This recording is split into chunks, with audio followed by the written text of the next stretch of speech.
By the end of this video, you'll be a pro at mixing drums for rap music.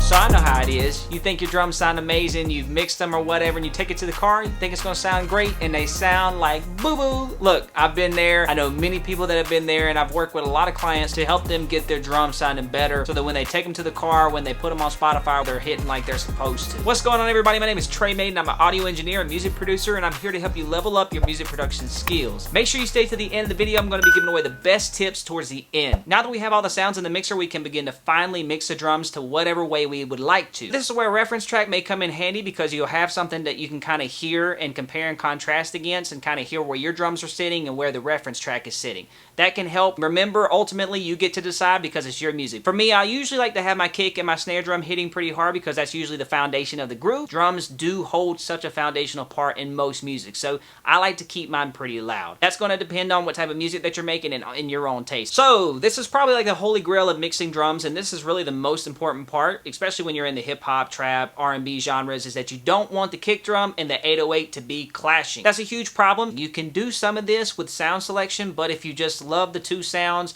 and they're still clashing a little bit, there's three main ways that we can take care of it and make sure that they're not competing with each other. The first one's going to be EQ, which is usually the most easiest way to do it. The next one is sidechain compression, which can help.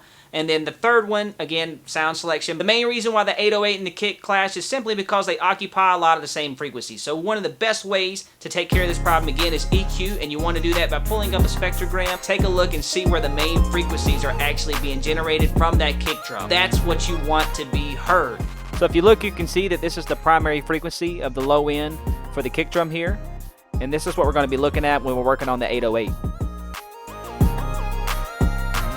So in the 808, just put an EQ on there and do a dip where the kick drum is really occupying. And that's going to create more space for the kick drum to come through. And then you can do a boost in a favorable place, so use your ears and kind of search for the favorable frequencies in the 808 and do a boost there. That way you're still maintaining a fullness in the frequency spectrum, and the 808 and kick drum both have their own space in the mix.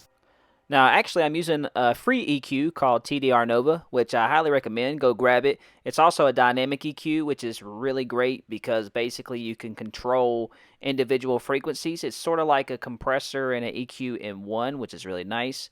But take a look at my settings here because I'm actually going to use this more as like a dynamic EQ.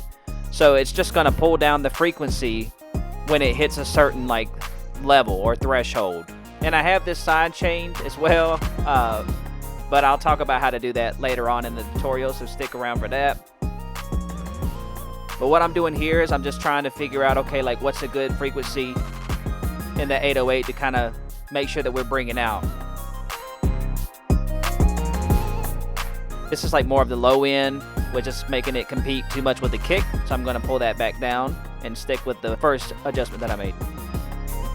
So sidechain compression really works on softer bass sounds, maybe like real bass or maybe like the NBA Youngboy type basses where it's more or less kind of like not so much distortion on the 808s. I like to actually use sidechain compression a lot on real bass when I'm mixing, you know, piece of music where we got real instruments and things like that. I'm going to cover sidechain compression. I think it's really important to learn, so make sure you're paying attention because this is a super important tip. You can use sidechain compression creatively as well as to, you know, make sure that things have their own space in the mix. So this is a really gold tip. I'm going to use the Fruity limiter to demonstrate sidechain compression because it's easy to see what's going on. But there are many different compressors that do sidechain compression, so use one that works for you. Sidechain the 808 to the kick drum. And then you want to put the Fruity limiter on the 808. And then you want to adjust the threshold so that you can see some compression happening. A 2.5 to 3 to 1 ratio normally works, but use your ears. Then use a fast attack and release time to decrease the volume of the 808 while the kick is hitting.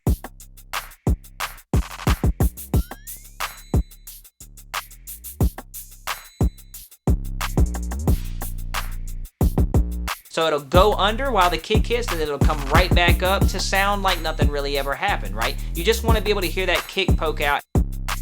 And then adjust the threshold until you can clearly hear the attack of the kick drum, and boom, no more clashing. Panning can be a great way to give sounds their own space in the mix as well. Typically, the kick drum and the 808 and the snare or clap are going to occupy the center, and then the percussion and the hi-hats and things like that, you can experiment with putting them off to the left and to the right. For example, I'm going to use a real drummer. So me right now, I'm playing drums. I'm sitting behind the kit. We have the snare that's like right here, right? Then we have the toms that kind of go around, and we have the hi-hats over here, right? So if I wanted to create some more space and give the drums a little bit more width, I would pan the hi-hats over here to the left, because it's going to make things sound more realistic and it's going to give the hi-hats its own space. Or you could pan them to the right. The point that I'm trying to make is that you want to experiment with panning because it makes things so much more interesting. We've become accustomed to listening to wide mixes, so this is something that all the pro engineers do to make their drums stand out. Like I said, think like a real drummer. If you're sitting at the kit, you'd have the snare in the center, the kick drums in the center, the toms maybe panned a little bit, so from left to right, and then the hi-hats are on the left, the crash is on the right. Just experiment. It's your sound. The key thing is that you understand the idea so that you can start to implement them the way that you want. Alright, so I'm just going to listen to the song, and I'm going to go in and actually try to pan some of the drums to give it more of like a realistic and authentic feel. So I'm going to pan the triangle here. And I think this is in mono, so you may not be able to hear like how it's sounding from the right to the left, but do this in your project and watch how much wider and better it sounds.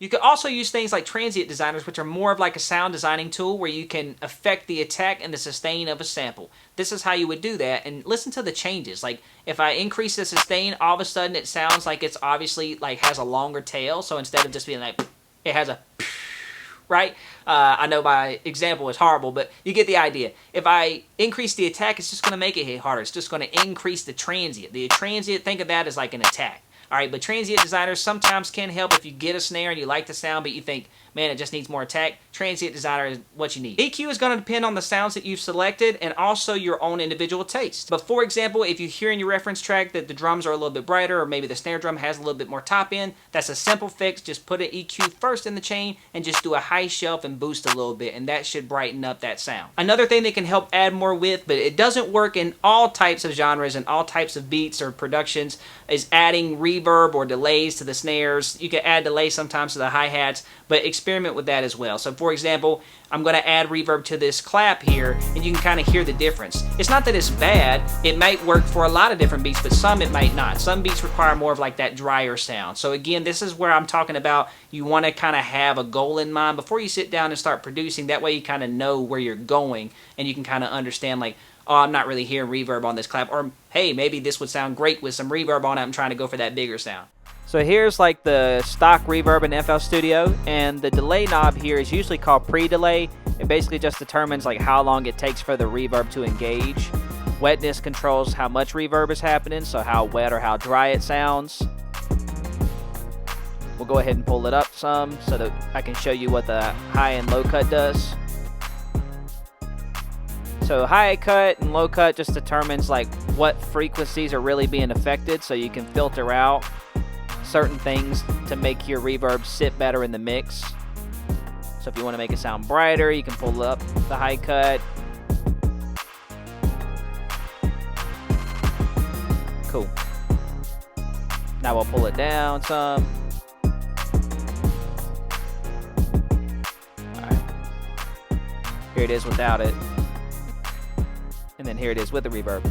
Maybe a little hard to hear, so I'm going to turn everything off and then just have the drums play so you can hear it better.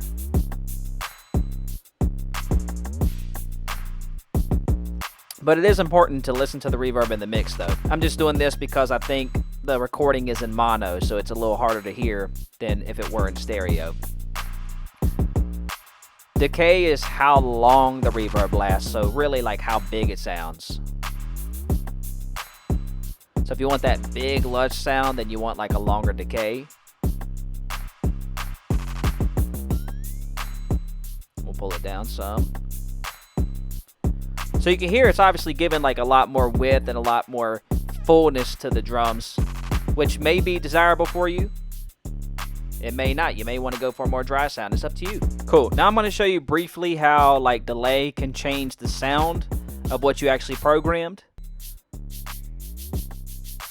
So that's kind of like a fly like little switch up there, but we didn't actually program it. We just added delay.